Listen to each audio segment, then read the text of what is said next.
감사합니다. 네.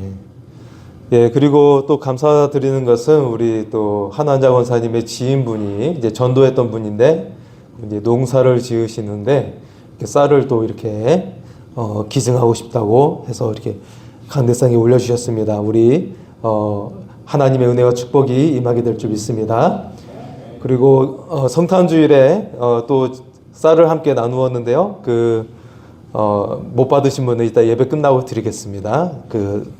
2kg짜리 쌀인데요. 그렇게 또 나누도록 하겠습니다. 감사드립니다.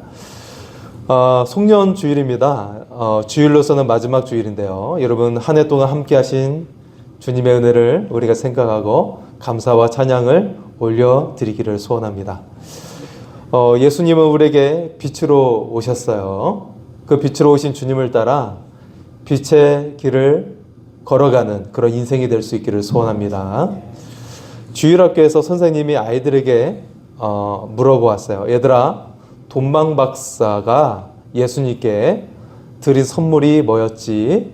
네.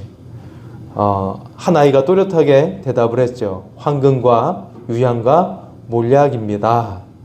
그렇게 대답을 했어요. 그러면서 이 아이가 잠시 생각하더니 이런 말을 덧붙였어요. 그런데요, 저희 엄마는 예수님께 드리는 제일 좋은 선물은 시간이라고 하셨어요. 그래서 예배도 잘 드리라고 하셨죠. 라고 그렇게 대답을 하는 거예요. 예, 여러분 참 귀한 고백이죠. 사실 예수님께 드리는 가장 값진 예물은 물건이 아니라 우리의 삶, 시간이 모여 드리는 인생인 줄 믿습니다. 네, 시간이 모여서 드리는 우리의 삶 자체가, 인생 자체가 가장 값진 선물인 줄 믿습니다. 오늘 본문에 등장하는 돈방 박사들은 빛을 따라 살았던 사람들이었어요. 일평생 빛을 연구했던 사람이었고, 그리고 그 특별한 빛을 바라보고, 별빛을 바라보고, 메시아가 나셨구나라고 그들이 발견하게 되었죠. 예. 그래서 우리가 이 한 해를 마무리하면서 오늘 말씀은 우리에게 분명한 이정표를 제시하고 있습니다. 돈방 박사들의 인생은 세 가지 장면으로 우리에게 분명한 메시지를 전해주고 있어요. 자, 첫 번째는 주님과 함께하면 반드시 빛을 따라간다라는 것입니다. 돈방 박사들은 어떻게 예수님을 만나게 되었죠? 네, 어떻게 만나게 되었습니까? 우리 9절의 말씀을 한번 볼까요? 9절을 같이 읽겠습니다. 박사들이 왕의 말을 듣고 갈새 돈방에서 보던 그 별이 문득 앞서 인도하여 가다가 악이 있는 곳 위에 머물러 서 있는지라. 아멘. 자, 그들이 어떻게 예수님을 만나게 되었나요? 별이 인도하였다라고 말씀하고 있죠. 돈방 박사들은 유대인이 아니었어요. 예, 유대인이 아니었는데, 그리고 성경 지식도 없었고 언약 백성도 아니었습니다. 그런데 그들은 하늘에 나타난 별들을 놓치지 않았다는 것이죠. 그 별 하나 때문에 그들은 일생일대의 모험을 감행을 하게 됩니다. 그 별을 위해 편안한 자리를 떠나고 수개월에 거친 위험한 여행을 감수하게 되었죠. 여러분, 지금이야 조금 괜찮지만 그 옛날에 여행을 한다는 것은 강도와 도적의 위험을 감수해야 하는, 자기 생명을 내거는 모험을 감행하는 여행이었어요. 네. 자, 결국 어떻게 되었습니까? 유대인들은 그토록 기다렸던 예수님을 만나지 못했지만 돈방 박사들은 메시아이신 예수님을 만나게 되었죠. 온 인류 역사 가운데 가장 위대한 순간을 그들이 경험하게 되었어요. 네, 그 예수님을 만나는 역사적인 순간의 주인공이 되었던 것이죠. 그래서 오늘날도 지구 반대편에 있는 우리들도 그 돈방 박사 이야기를 해마다 이야기하고 있어요. 여러분, 아메리카 대륙을 발견한 사람이 있죠. 크리스토퍼 콜럼버스입니다. 콜럼버스는 완벽한 지도를 가지고 있지 않았어요. 왜냐하면 유럽 반대쪽의 땅에 대해서 지식이 부족했거든요. 네. 그렇게 그가 가지고 있는 것은 별을 읽는 항해술과 서쪽에도 길이 있을 것이다 라고 하는 확신뿐이었어요. 이 두 가지만을 가지고 지도가 없는 상황 속에서 항해를 한 거예요. 수많은 반대 속에서도 그는 밤마다 별을 바라보며 항로를 수정해 나갔어요. 그 별을 따라 항해하다 결국 새로운 대륙을 발견하게 된 것이죠. 새로운 대륙을 어떻게 발견했어요? 별을 따라가다 발견하게 된 거예요. 여러분, 우리가 빛을 따라갈 때 이 어둠 속에서 여러분 길을 찾게 될 줄 믿습니다. 성경에 형과 아버지를 속이고 결국 집을 나와서 가족과 이별해야 했던 인물이 등장하고 있죠. 바로 야곱입니다. 갈 바를 모르다 베델에 이르게 되었을 때 날이 캄캄해지게 되었어요. 마치 야곱의 암담한 현실을 보여주듯이 빛이 잃고 어둠을 맞이하게 되었던 것이죠. 결국 야곱은 이 베델에서 돌을 베개 삼아 잠이 들고 말았어요. 그런데 그곳에서 하나님의 빛이 비추이게 되었죠. 그곳에 하늘 사닥다리가 내려오면서 그 사닥다리를 통해 주의 천사들이 오르락내리락 하고 있는 거예요. 그리고 하나님께서 야곱에게 나타나시고 말씀하셨어요. 아버지 이삭과 할아버지 아브라함에게 주셨던 약속을 똑같이 야곱에게 주시고 계셨던 것이죠. 야곱은 그의 인생을 빛으로 이끄시는 하나님의 약속을 붙잡았어요. 아직 갈 바를 알지 못하는 암담한 상황이었지만 하나님의 말씀의 빛을 붙잡자 야곱의 인생이 빛나기 시작했어요. 어떻게 되었죠? 야곱은 12명의 아들을 낳게 되었고 그 아들들이 이스라엘의 12지파가 되었습니다. 한 가족에 불과했던 야곱의 집안이 민족을 이루고 국가를 이루게 되었죠. 사랑하는 성도 여러분, 하나님의 말씀의 빛을 붙잡기 바랍니다. 그러면 여러분은 빛나는 인생이 될 줄 믿습니다. 한번 따라설까요? 말씀의 빛을 붙잡겠습니다. 빛나는 인생이 될 줄 믿습니다. 우리 옆 사람이 인사할까요? 빛나는 인생이 되었습니다. 인사 나누겠습니다. 빛나는 인생이 되었습니다. 네. 여러분, 빛을 따라 사는 인생은 반드시 도착지가 있어요. 한 해를 보내며 어둠 속에 있었던 순간들도 있었을 것입니다. 어둠 속에 나오기 위해서 빛을 봐야 나올 수가 있어요. 어둠을 따라 살다 보면 인생은 어둠에 갇힌 채 살아가요. 그의 인생은 온종일 방황하다가 끝이 나게 되는 것이죠. 그러나 빛을 따라 살면 인생은 찬란하게 빛나는 인생이 될 줄 믿습니다. 주님이 바로 우리의 인생을 인도하시는 불빛이에요. 주님의 빛을 포기하지 않는다면 결국 찬란하게 빛나는 인생이 될 줄 믿습니다. 주님의 빛을 따라가며 찬란하게 빛나는 삶이 될 수 있기를 축복합니다. 두 번째는 빛을 찾는 여정에는 반드시 예배가 있다는 것이죠.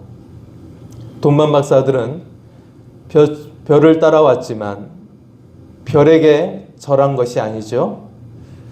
그들이 엎드린 대상은 누구였습니까? 우리 11절의 말씀을 보겠습니다. 11절입니다. 집에 들어가 아기와 그의 어머니 마리아가 함께 있는 것을 보고 엎드려 아기께 경배하고 보배압을 열어 황금과 유향과 몰약을 예물로 드리니라. 아멘. 그들은 아기 예수 앞에 엎드려 절했어요. 진짜 빛을 만난 사람들의 특징이 바로 이것이죠. 경배가 삶의 중심이 되어 있다는 것입니다. 이들이 예수님을 만난 사람들이죠. 동방 마사들은 아기 예수께 빈손으로 나아가지 않았어요. 매우 값진 선물을 준비해서 나아갔죠. 그들이 주님께 바친 선물은 눈에 보이는 것보다 더 특별한 의미를 가지고 있는 것들이었어요. 금은 왕권을 상징하고, 그리고 유향은 신성을 상징하죠.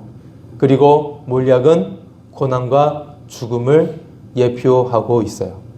즉 예수님의 왕 되심과, 그리고 예수님의 하나님 되신다는 신성과, 그리고 예수님께서 십자가로 돌아가셔서 우리를 구원해 주신다라고 하는 고난과 죽음을 상징하고 있었다라는 것이죠. 동방 박사들은 처음에 그것을 알고 있지 못했지만 이미 예수님의 삶 전체를 예배로 고백하면서 이 예물을 드리고 있었다라는 거예요. 여러분은 지금 구원의 주님 되신 예수님께 예배드리며 어떤 믿음과 고백으로 예배드리고 있습니까? 네. 예수님은 우리를 살리시기 위해서 생명을 주셨는데 우리는 어떻게 예배를 드리고 있나요? 저도 군대에 있을 때 예배 드리러 간다고 보고하고 고참들한테 갔다 오면 때로는 맞을 수도 있죠. 예, 맞을 때도 있었어요, 사실. 예, 그러면서 후임들 중에서 야, 예배 갈 사람 해서 데리고 갔어요. 한 10명 정도 데리고 하고, 예, 택시를 2대 나눠 타고 그렇게 갔다 오고 막 그랬었는데요. 네. 그래서 참 너무 귀했습니다. 하나님께 예배 드리는 것이 너무 귀하고, 비록 고참들한테 싫은 소리 듣는다 할지라도 예배가 받는 것보다 더 기쁨이었어요.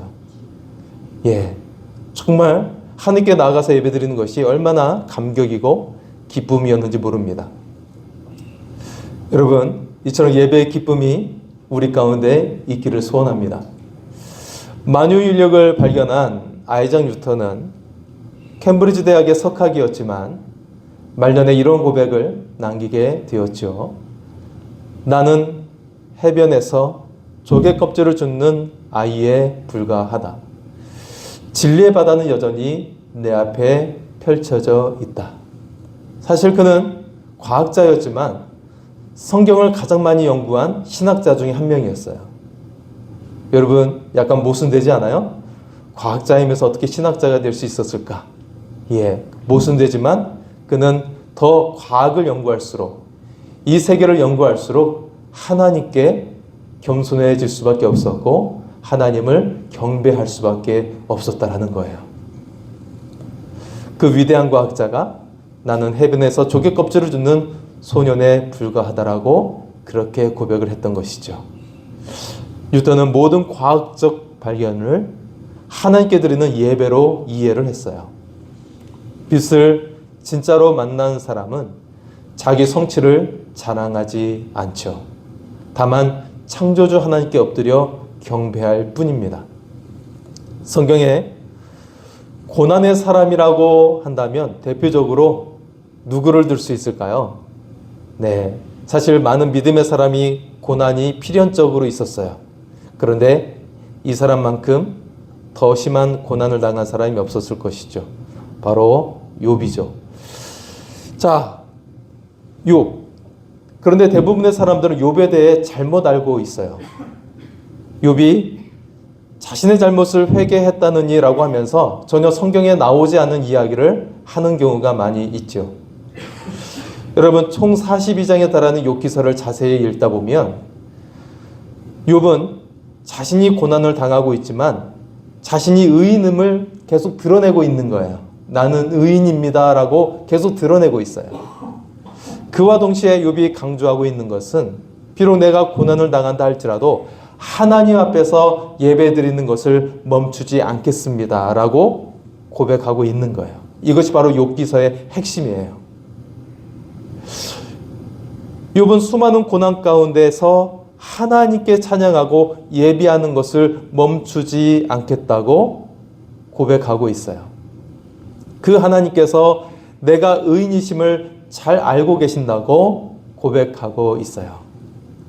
반면 그의 친구들은 네가 고난받는 것은 너의 죄악 때문이야. 너의 삶이 이렇게 형편없는 것은 인과응보 때문에 저주받고 있는 거야 라고 하면서 질책하고 있어요. 네, 나중에 하나님께서 등장하셔서 욥의 친구들을 심판하신 이유가 바로 여기에 있는 것이죠. 여러분, 질병에 걸렸다고 해서, 가난하다고 해서 여러분 낙심해서는 안 됩니다. 이것이 인과응보로 주어진 것이 아니라는 거예요. 여전히 우리는 의인이고 하나님께서 사랑하고 계시는 하나님의 자녀라는 것이죠. 그것을 욥기를 통해 우리에게 보여주고 있는 거예요. 욥은 고난 가운데서도 하나님 앞에 서는 것을 멈추지 않겠다고 하는 놀라운 믿음을 고백하고 있어요. 그리고 어떻게 되었죠? 욥의 중보 기도로 친구들이 고침을 받게 돼요. 네, 하나님의 심판 가운데 있었던 친구들이 고침을 받게 된 것이죠. 그리고 또한 욥의 모든 것이 회복을 넘어서 갑절의 축복을 받은 줄 믿습니다.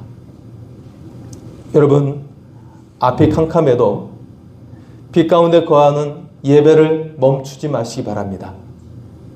슬픔 가운데 있어도, 어둠 가운데 있어도, 사랑하는 사람을 잃었어도, 인생의 길을 잃었어도 예배를 멈추지 마시기 바랍니다. 거부할 수 없는 하나님의 은혜의 빛이 반드시 여러분의 인생을 일으켜 세워 주실 줄 믿습니다. 거부할 수 없는 주님의 빛이 반드시 여러분을 복되게 하실 줄 믿습니다. 마지막 세 번째는 빛을 본 자는 반드시 세상과 구별된 길을 가게 된다는 것입니다. 돈막 박사들은 예수님을 만난 후에 이전의 길로 돌아가지 않았어요. 12절의 말씀을 한번 볼까요? 12절입니다. 같이 읽겠습니다. 시작.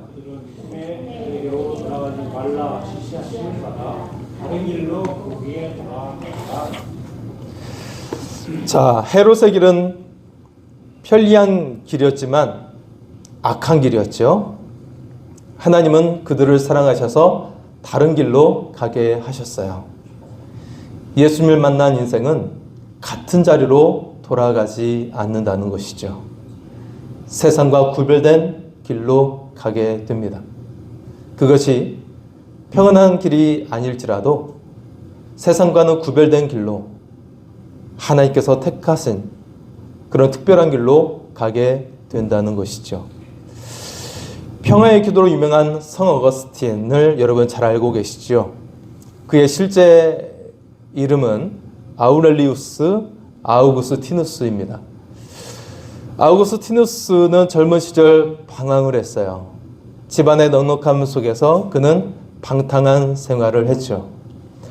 여러분, 그러니까 자녀들에게 무조건 모든 걸 다 주어서는 안 되는 것 같아요. 예. 자, 어쨌든 그는 그 방탕한 생활 속에서 한 번은 또 술에 취해서 잠이 들고 있는데 그에게 들려온 음성이 있었어요. 집어들고 읽어라. 집어들고 읽어라. 사실 창밖에서 아이들이 놀이를 하면서 부르고 있는 노래였지요. 그런데 이 소리가 하나님의 음성으로 그에게 들려왔어요. 그리고 집어들고 읽어라 라는 이 말을 따라서 성경을 들었는데 로마서가 펼쳐졌어요. 거기에 우리를 사랑 가운데 구속하신 예수님의 사랑이 그 속에 읽혀지고 있었어요. 그는 말씀 앞에서 회심을 하게 되었죠. 그날 이후 그는 이렇게 고백을 했습니다. 주님, 너무 늦게 주님을 사랑했습니다. 그는 같은 도시에서 같은 재능을 가지고 살았지만 전혀 다른 인생의 길을 가게 되었습니다. 여러분, 빛은 삶의 정보를 바꾸는 것이 아니라 인생의 방향을 바꿉니다. 여러분, 어거스틴은 이 기독교 역사 가운데 신앙의 길로 돌아서게 하는 가장 위대한 가르침을 우리에게 전해주고 있어요. 아우구스티누스. 이 가르침 속에 복음이 소멸될 뻔한 위기 속에서 그 중세와 근대를 넘어서서 그의 가르침을 우리에게도 살아서 역사하는 복음의 빛으로 이끌고 있다는 것입니다. 예수님의 제자들도 그들 인생에 찾아온 빛으로 새로운 인생을 살게 되었죠. 어부였던 베드로는 세계를 향해 복음 전도자로 나아가는 사람이 되었어요. 하늘의 메신저가 되었던 것이죠. 그리고 가톨릭의 제1대 교황이 되었습니다. 한낱 어부에 불과했던 사람이 세계를 변화시키고 가톨릭의 1대 교황이 된 것이죠. 세상의 성공 가도를 달렸던 부유한 집안의 출신이었고 위대한 학자였고 바리새인이었던 사람이 있죠. 누구입니까? 바울이죠. 그런데 예수님을 만난 후에는 세상의 자랑과 그의 그 뛰어난 학문을 배설물로 여겼다라는 거예요. 자, 학문이 쓸모없다는 것이 아니라 그것을 예수님보다 가치 없게 여겼다라는 것입니다. 그리고 그의 모든 인생을 예수 그리스도를 위한 복음으로 살게 되었던 것이죠. 바울의 복음 전도로 로마가 바뀌었고 유럽이 바뀌게 되었어요. 서양의 역사가 바뀌게 되었고 세계의 역사가 바뀌게 되었습니다. 세상에 어둠을 내려놓고 예수님의 빛을 따라갔어요. 천국의 빛을 따라갔어요. 그랬더니 세계 역사를 바꾸는 그 중심에 선 인물이 되었던 것입니다. 여러분, 바울이 늘 성공했던 것은 아니죠. 허구한 날 감옥에 갇히고 거기에서 채찍을 맞고 그 지하 감옥에서 쥐가 들끓는 곳에서 갇혀 있어야 했어요. 세상적으로 보면 매우 실패하고 처참한 상황에 놓여 있는 그의 인생으로 보여질 뿐이었죠. 하지만 하나님은 그를 높여주셔서 그의 발걸음을 통하여서 로마를 변화시키고 유럽의 역사, 서양의 역사, 세계 역사를 바꾸게 하신 줄 믿습니다. 사랑하는 성도 여러분, 2025년 마지막 주일, 하나님은 여러분에게 묻고 계십니다. 나는 여전히 그 빛을 따라가고 있는가? 내 삶에는 예배가 중심이 되어 있는가? 예수님을 만난 후 나는 세상과 구별된 길을 가고 있는가? 새해가 바뀌어도 인생은 자동으로 밝아지지 않아요. 그러나 빛을 따라가는 인생은 결코 그 길을 잃지 않습니다. 도착지가 있습니다.